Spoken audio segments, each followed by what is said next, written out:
Welcome to A Mexican Crossing Lines with your hosts, Cindy Gomez-Schempp and Duke Gomez-Schempp. You're listening to 88.1 FM, KPPPLP Fargo-Moorhead, where we are adding local color to your airwaves. And tonight, I have a very special guest, Elvin Mendez-Rosa from Puerto Rico, who will be joining me tonight to talk about what's happened in Puerto Rico. Everyone knows about Puerto Rico since Hurricane Maria. In fact, many people for the first time realized that Puerto Rico is part of the United States, that all the people from Puerto Rico are citizens of the United States. Yeah, including the president. Yes, and this is something that happened because of Hurricane Maria that brought so much attention to what was happening there. As of course, many of you know, I've been following what the mercenary activists that brought us Standing Rock were doing in Puerto Rico and continue to do in Puerto Rico. But Elvin comes to us today to speak about what's been happening since Maria. We're going to find out about a movement that is taking place very quietly, very under the radar in Puerto Rico that you here stateside need to know about. You need to care about. You need to get involved in it. The statehood for Puerto Rico. This is what we'll be talking about, among other things, because you're also going to find out how the Democratic Socialists of America are trying to silence Puerto Ricans, trying to stuff their Green New Deal and their politics down the throats of Puerto Ricans, and why you here stateside are not hearing about it, why you're not hearing about any of this.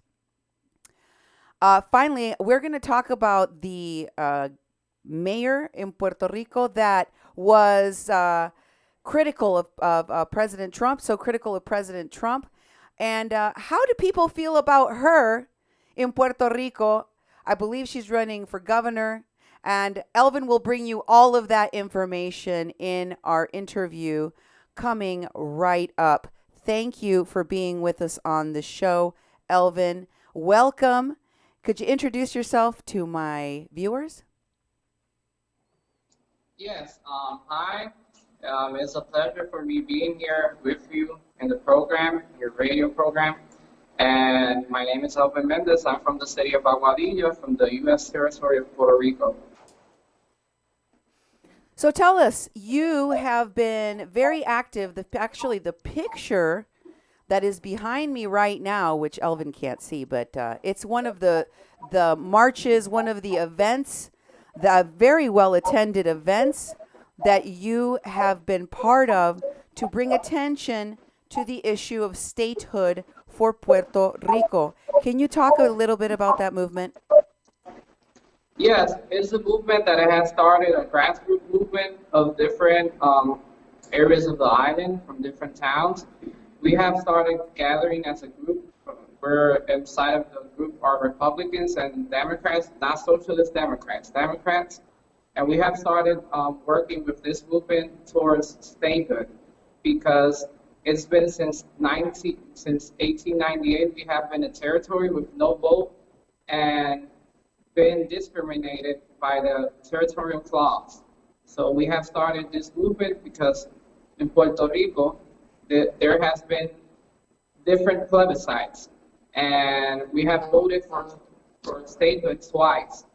And in this situation, we have started to gather and we have started to work with the statehood movement around the island because we need to be heard. We have voted twice for statehood and our voice needs to be heard in Congress.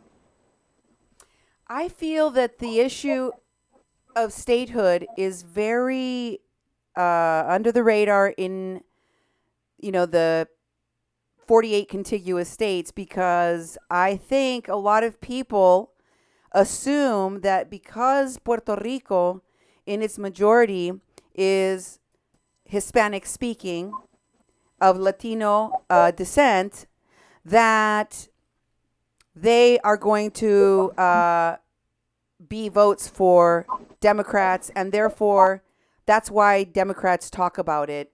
But that's not really what's going on, is it?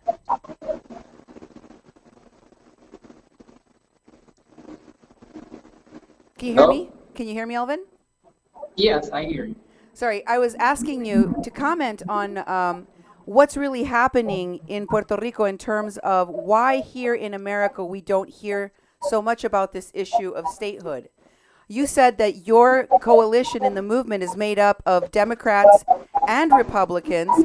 And what is the leaning of the people there that want statehood? What is their what are their politics?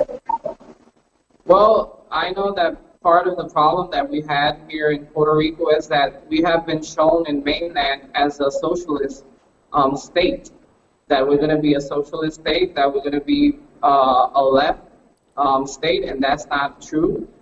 Much of the Puerto Ricans here are very conservative. When you come to the island and you start asking people for much of these left propaganda, the majority of the people here in the island, they don't favor the views of this left agenda. So much of the problems that we have is that we've been shown in mainland as a very left territory. If we become a state, much of the people believe that we're going to be a socialist democrat state, and in reality, that's not the truth. Here in Puerto Rico, there's a lot of people that we are conservative in values, we appreciate our U.S. citizenship, and we want to be a part of the U.S. Then we have a problem with the socialist Democrats that are inside of the Democrat Party, that they have been holding on our voices. We could make an example, Raul Grijalva. He has come here to the island. He's the one who is the one who managed, right, in majority right now, the Natural Resource Committee. That department is the one that is in control of the status of the island. He has come here to Puerto Rico and he has made fun, is that what I could say, of our will, because he doesn't respect or doesn't believe that we have chosen for statehood. And the situation is because here in Puerto Rico, we don't favor socialism. We do not believe in the socialist propaganda, and people that try to get a position in politics here in Puerto Rico that have socialist agenda, people reject them in a big way. So I believe that our big problem that we have with being known in the States is that the media doesn't help us because they know that we're conservative, and that if we were a state, we would be in the conservative area, and we will not favor socialism or left propaganda or agenda. You know something really interesting? You mean the House Committee on Natural Resources, which is part of what Raul Grijalva, the Congress member from Arizona that you were speaking of, is in charge of. And a lot of people don't know this because I haven't really talked about it, but Raul Grijalva was also part of Standing Rock. I remember he was there on the day several other members of Congress were there, and so were many Democratic Socialists of America represented at Standing Rock. The same mercenary activists that left the United States to go to Puerto Rico, when they went to Puerto Rico and when they stayed in Puerto Rico, they were pushing that same agenda in Puerto Rico. And here in the States, none of us knew that that was even going on. I find it incredible that Grijalva, who portrays himself as an advocate for the rights of Latinos, for the rights of Hispanics, is actually silencing and censoring the voices of Puerto Ricans. Is that what you're telling us? Yes, that's what he has done. He has been in contact with the left in the island. He's been with the mayor of San Juan. That I know people. I do need that people that hear the program know that she's not no hero. We do not um, feel represented by this woman because she's a left socialist person. And he's been continuously having these reunions with her, with Lidia Velázquez, with Alexandria Ocasio. These people, they don't represent Puerto Rico and the interests of the U.S. citizens that live here. So when he comes to the island, he only reunites with these people.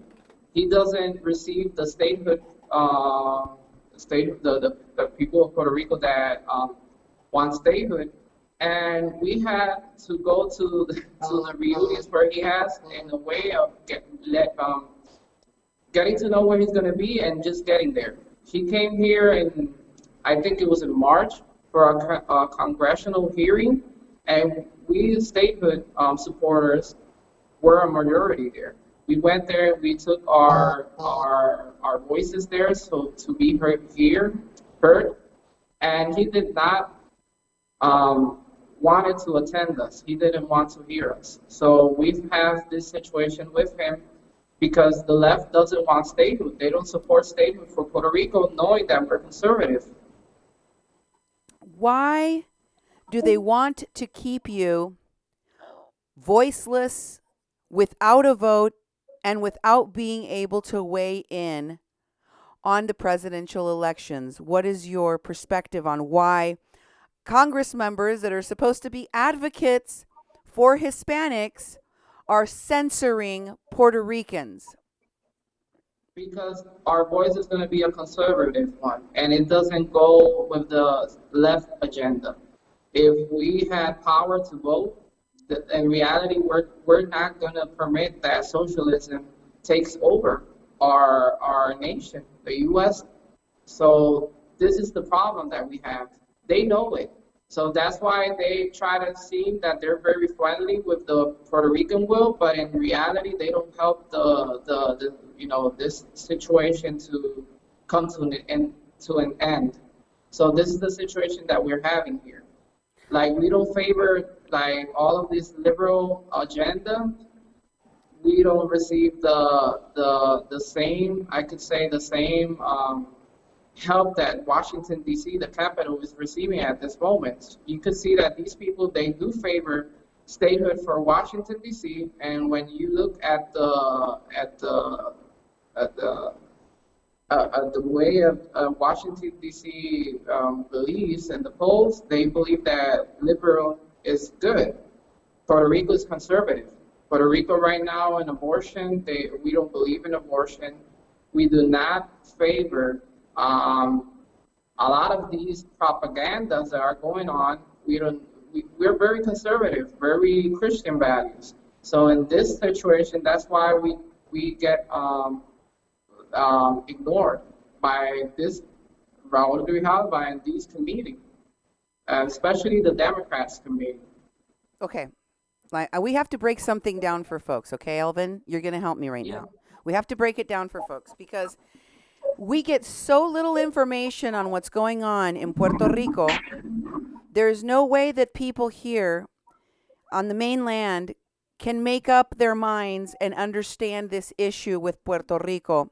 So I'm going to talk about some things I know, and you can add some things you know, and then I'm going to start reading some of the questions our audience has for you because they have a lot of questions. First of all, Puerto Rico is an island that is very, well, I believe, I have never had the honor of being there, but I know people who have, and I've spoken to people that live there, and it is a beautiful place with many natural resources. Correct? Yeah. Yes. There's a lot of people in the States that they hear about Puerto Rico and they say, oh, Puerto Rico is a lot of debt. Puerto Rico is a huge liability. Puerto Rico is a big problem. But you know what I saw? I saw a bunch of American Democrats, progressives, flocking to Puerto Rico after the hurricane as if they were vultures getting ready to prey on a dead carcass. That's what I saw. I saw a bunch of aves de rapiña ready to come in and take and take and take. So, can you talk about this dichotomy of saying, on the one hand, people think, oh, let Puerto Rico go. It's worthless. It's just a lot of debt, a lot of problems. And at the same time, other people trying to take it for themselves and get rid of the Puerto Rican people. In reality is that if you see the agenda has been to take control of the island and that Puerto Ricans just move to mainland. That's why you've seen a lot of Puerto Ricans moving to mainland, and then you see all these rich people, wealthy, but not in a justice way, just in a way of taking control of all of the economy. The problem that we have here is that people don't know that our territorial clause permits a tax haven here. We have a tax haven here in the island. It's a fiscal paradise for the people that are from mainland that want to open their companies here. But the people here in the island, the workforce, or the entrepreneurs, I think that's the way you say it, empresarios, these people, they don't get those benefits. So that's why we have this problem in the island, economic problems. And that's why you see a lot of these progressive people moving to the island. You can see Sotos, you can see different type of people that are looking at different places to get spaces. You could see them that they, after the hurricane, they came to Puerto Rico to start buying lands and to start doing their, I could say their way of government here in the island without the, I could say without the importance or hearing what Puerto Ricans have to say about that. I want you to talk about Carmen Yulin Cruz Soto, because everybody is sending questions and comments about her. Let me read one of the comments to you. Carmen Yulin Cruz Soto is working on the Bernie Sanders campaign. She is, unbeknownst to many stateside, a hater and independent party supporter. Other comments, another question that many have phrased in different ways is, if you're telling us the truth, Elvin, that a majority of the people on the island are conservative leaning, regardless even of their party, they're conservative in their values. How did you end up with Carmen Yulin as the mayor? Yes, the situation is here in Puerto Rico, and it's something in local politicians and the national politician, is that Puerto Ricans haven't been shown what are the platforms of both parties, political parties. So you could see people that sometimes they identify as a Democrat, but when you start talking about the beliefs of the Democrat Party, they don't believe in abortion, they don't believe in the LGBTQ agenda. So you start seeing that a lot of people here in the island are very Christian, have very Christian values, are very conservative, and they're Republicans by belief. If you go to the people in the streets and you start asking them if they believe in a small government, and if they believe that you should have I could say the how do you say that? You should have the power of managing your economy. A lot of people will say that they believe in it, that they believe in a small government, and they don't believe in a big government, and that they want changes. So that's why Carmen Yulin ended up being a mayor, because people here in Puerto Rico, in the past, they haven't been shown about the platforms, but awakening has been going on here in the island. And if you ask in the majority of the people if they favor Carmen Yulin for the government, the answer is no. You could look at the polls. There has been polls done here in the newspapers, and there was one that I think I shared with you that it was like 100,000 votes against her. So if you look at that, you know that people don't favor socialism. Here in the island, every person that comes very progressive and that starts speaking about their agenda, people vote them out. Carmen Yulin was a person that she was, when she was doing her campaign, she let herself seen as a conservative person. And then when the years started passing by, then she started with her liberal agenda. And then we all know all of these fights that she has been having with the president. And people don't favor her. Like in the island, if you go to San Juan, you can see all the things going on. The city is messed up, is in bankruptcy. The economy in the area, people are very mad with the things going on. And it's so different of the things that you see in mainland, because the Democrat socialism, people that, right, the ones that are in the party, they favor Carmen Yulin because she's an example of what they want. The situation also is that they've been projecting Puerto Rico as a socialist area because they come here to try to, how can I say this? They've been trying to experiment with Puerto Rico with socialism. Mm-hmm. And when you see the things that they're doing, you can see that they want to bring here the Green New Deal, all of these stuff, and it's something that Carmen Yulin has been working with a lot of these Democrat socialists to bring to the island. So in reality, if people knew and could hear our voices, and you could be here and see what people think, a lot of people call and they don't favor her. Even the ones that are in the popular Democrat Party, they don't favor her as a governor. You did send me that. I'm actually looking at right now on my phone, and it's from El Nuevo Dia. It was a poll asking, ¿Votarías por Carmen Yulin por gobernación? Would you vote for her to be the governor? There's 99,487 votes. 25% said yes. Only 25%. So really, they've been keeping the way that a majority of Puerto Ricans feel. They've been keeping the secret that the majority of Puerto Ricans are conservative from the rest of us in America, because they're trying to experiment, as you put it, Elvin, experiment on Puerto Rico. How do you feel about the experiment of the Green New Deal? Isn't Alejandra Ocasio-Cortez Puerto Rican? Well, she's Puerto Rican descendant, but she doesn't represent us in anything. Like right now in her district, she doesn't have support. And in Puerto Rico, a lot of people, if you go and you see when they post news about her, a lot of people will just refer to her as a crazy person.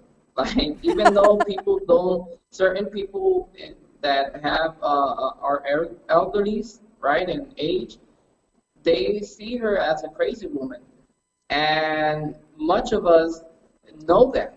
And right now, recently, I think it was yesterday, she was talking about erasing the debt, and taking out the fiscal board of Puerto Rico. Wow. And he talked about the Green New Deal, and a lot of people were mad because we know that it didn't work for her in New York. Why she want to bring that to Puerto Rico, where she's not elected?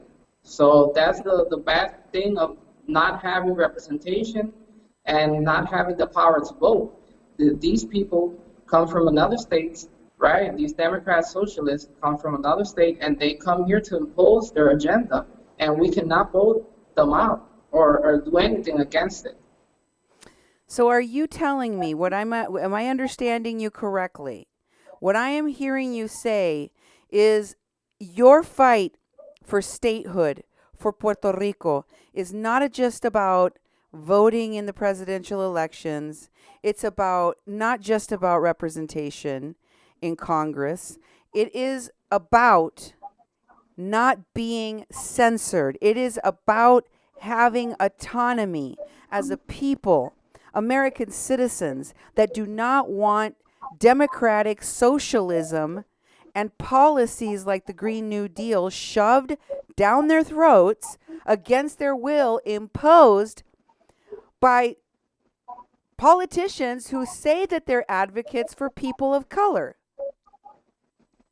Yeah, correct. We're not going to permit that socialism takes over Puerto Rico. We live in a free territory because of the U.S. Constitution. We're not going to permit that be taken over because of these Democrat socialists. Now, tell me something about this application of the Green New Deal. Has there been talks about doing investments or with energy energy sectors or policy, or how is the Green New Deal being tested in Puerto Rico? Well, there has been companies from Tesla was here in Puerto Rico. They were making deals with the past government before he was taken out of the seat. And right now, it was talked about it again. There's a lot of sectors in it's not a lot of sectors. There's been people, right, that have been confused about the climate change thing, and there's different politicians here in the island that are from the Democrat socialist leading, right? They have been taking their mask out, and people have been seeing them that have started these conversations with the climate change. We as U.S. citizens have been aware of it, and we have started to fight it against it. So that's something, that's why we're letting this know, so people know the situation going here in the island. And people have started to gather up, and we have started to start this fight against this movement, this left movement that wants to take control of the island. But yes, there has been conversation. The newspapers has been taking out some conversation of these left politicians that are in place, and we have started to let people aware of what it means, these policies that they want to bring here, and let them know that we are not going to accept these type of policies because we did not vote for these type of agenda. James comments, media on the island is part of the problem. They keep people in Puerto Rico dumbed down. We're trying to change that. Thanks to Elvin Mendez-Rosa, one of your fans listening. Would you talk a little bit about the media blackout?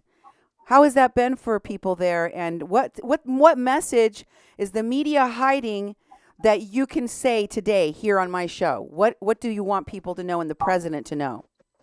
Well, the media has been trying to build public opinion about different topics.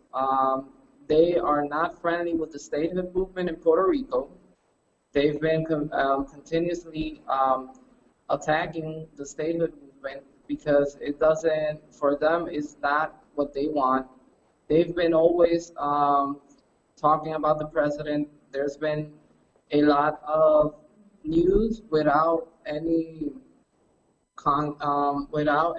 sources. When you look the sources of these information that they're bringing to the people of Puerto Rico, you don't find the sources. They're not a source that could be something that you can believe in, because there's no, como se dice esto, no hay dato o argumento for it. There's no evidence to back up the statements being made. That's what I want to say, and that's a problem that we have here with media. That's why we use social media, like Facebook, Twitter, to get our voices heard. There's been certain radio stations that have been giving us the opportunity to us to take the message. We have started doing different groups all over the island to bring the information and to start getting educated in these areas so people can,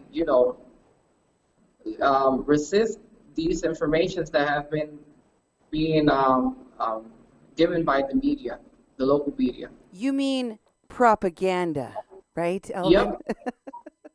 It is Yes, propaganda. I mean, it's kind of silly because they're doing this with the caravans too. They're saying that the Hondurans and the Salvadorians and the all the people from Central America, the Guatemalans, they're climate change refugees. That's why they're leaving their country. But this is something we heard about Puerto Ricans. We heard the same thing. We were told because thousands and thousands of people since the hurricane have left Puerto Rico and come to the mainland. Thousands of people have abandoned the island. I want you to talk about why. What's the real reason? What is really going on? Or correct me if it's true that you are leaving because of the climate change. Let me know what's really happening. No, that's not the truth. In reality, people are leaving from Puerto Rico because there's no opportunities. The taxes that we pay here are most highest in all of the nation. If you go to the different states and they don't pay as much as you pay in Puerto Rico. The corporate welfare that has been here, like these companies that come here to do business, that they have Puerto Ricans as a hostage because they receive these tax benefits, and because of them, we don't have no representation, no vote. So this situation going on is something that has affected us, and that's why people leave. Here in Puerto Rico, you finish studying, and when you finish studying, there's no opportunities for you. So a lot of people find it more easier moving to mainland.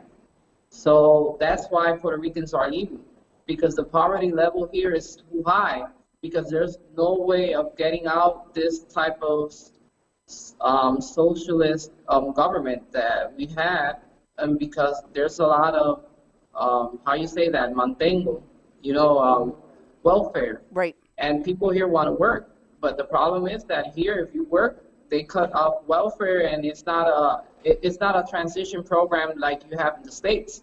In States, if you could receive these benefits, and then they give you a period of times, so you could, start getting your money, your own money, and getting out of welfare programs. Here in Puerto Rico, it's different.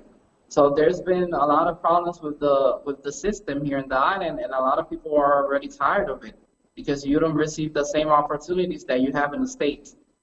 Right. And I got another question here. Not really a question, more of a commentary, because here in the United States, well, I mean, Puerto Rico is part of the United States, but stateside, what we're hearing is that when Governor Rosello resigned, you had a large protest. There were many people that are part of the Border Support Network, connected to Antifa, connected to the Democratic Socialists, that were celebrating.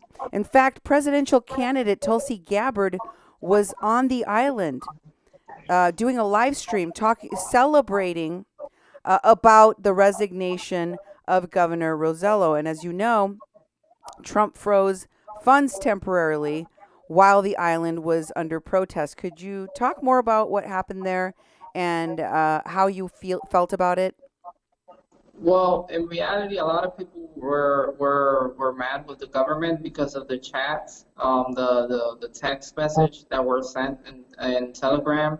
So a lot of things made people angry. But we had these artists that are identified as the left that started bringing people here. We have the San Juan mayor also, and there's some investigations going on because a lot of the people that were here in Puerto Rico were not Puerto Ricans. What? There Wait was a a minute. lot of people. The people that we saw, the massive protests, are you saying that a lot of people were flown in to protest? Yep, because there was a lot of people. In Puerto Rico, there's concern from if you could talk like with people in the streets, and there's concern because there's been a lot of the videos in the news interventions while the protests were going on, and a lot of these people were not Puerto Ricans. They had different accents.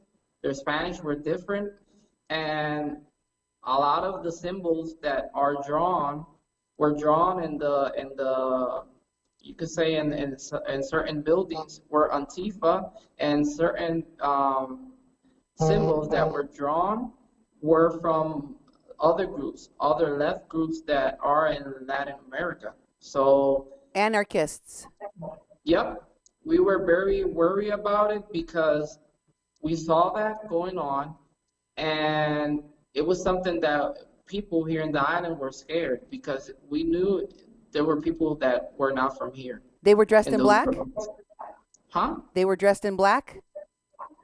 Some of them were dressed in black, but some of them were dressed normal. But when you heard their voice talking or speaking their Spanish, it wasn't from Puerto Rico. Oh my God, Elvin. Yes. The same thing happened here in Standing Rock.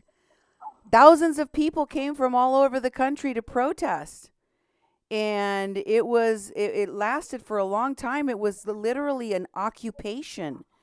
These mercenary activists go from place to place, and they do so much. They don't just commit fraud and hurt people. I mean, those are things that I have reported on and exposed on my show now for years.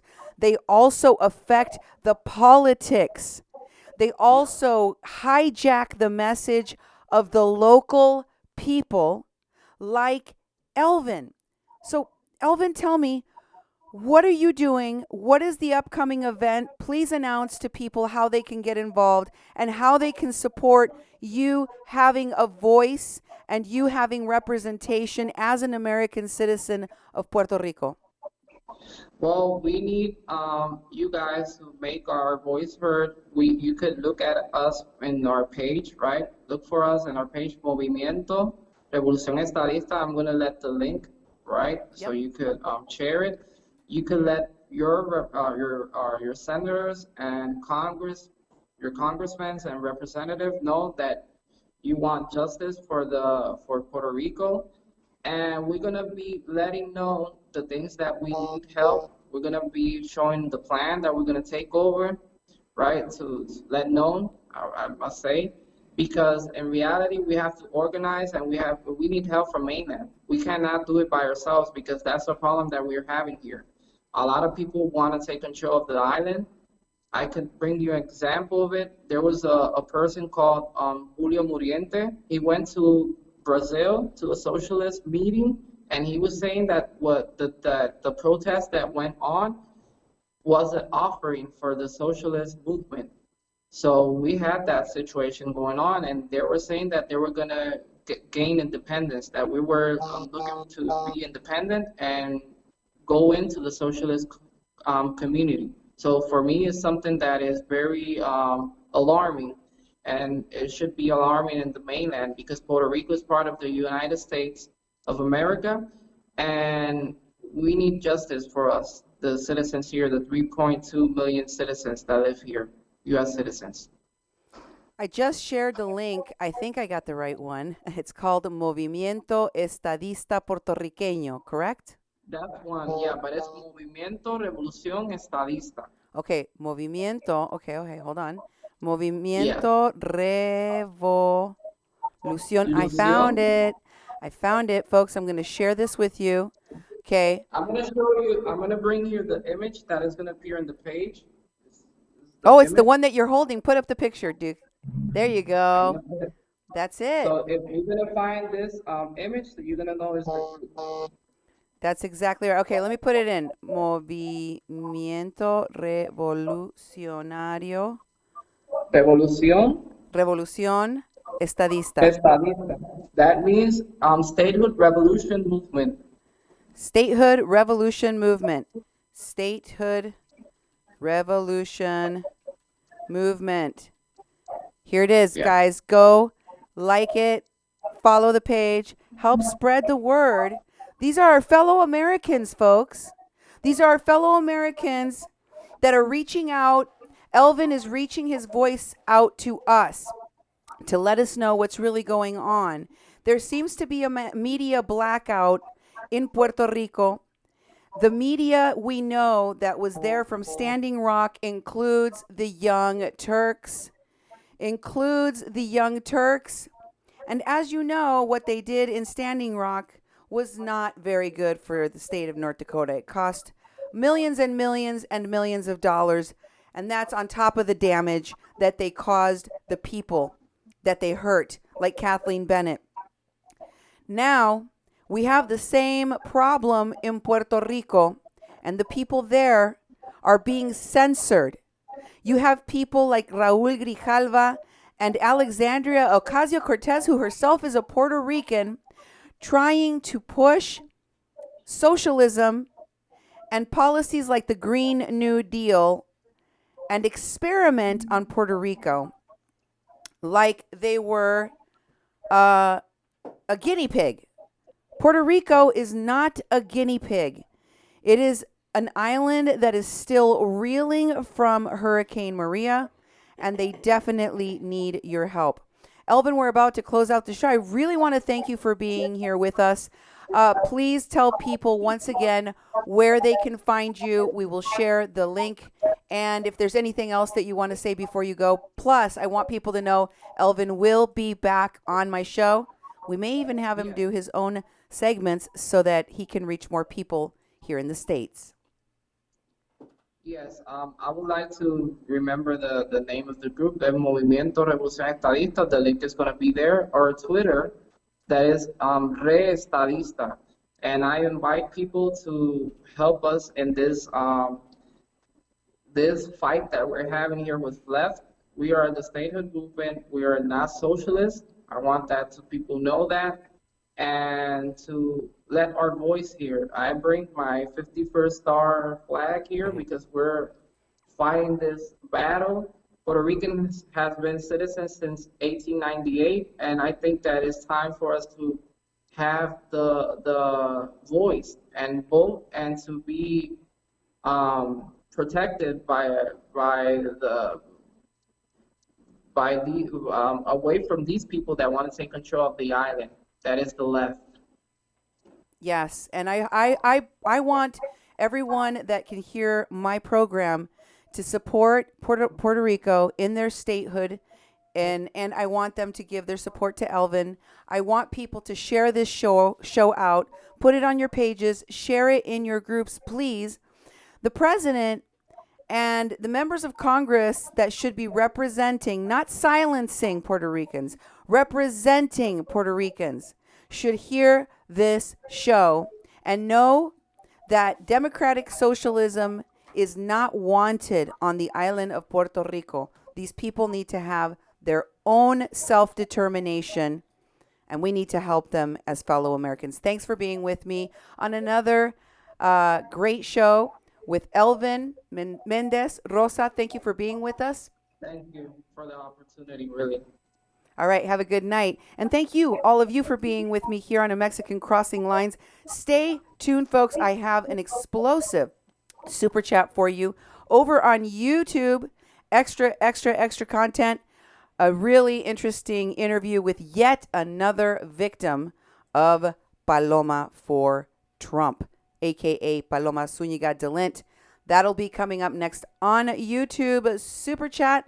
If you want to roll on over there, help support the work of our station. Thank you for being with us here on A Mexican Crossing Lines with your host, Sidney Gomez-Schempp. And Duke Gomez-Schempp. You've been listening to 88.1 FM, KPPPLP Fargo Moorhead, where we are adding local color to your airwaves. See you soon.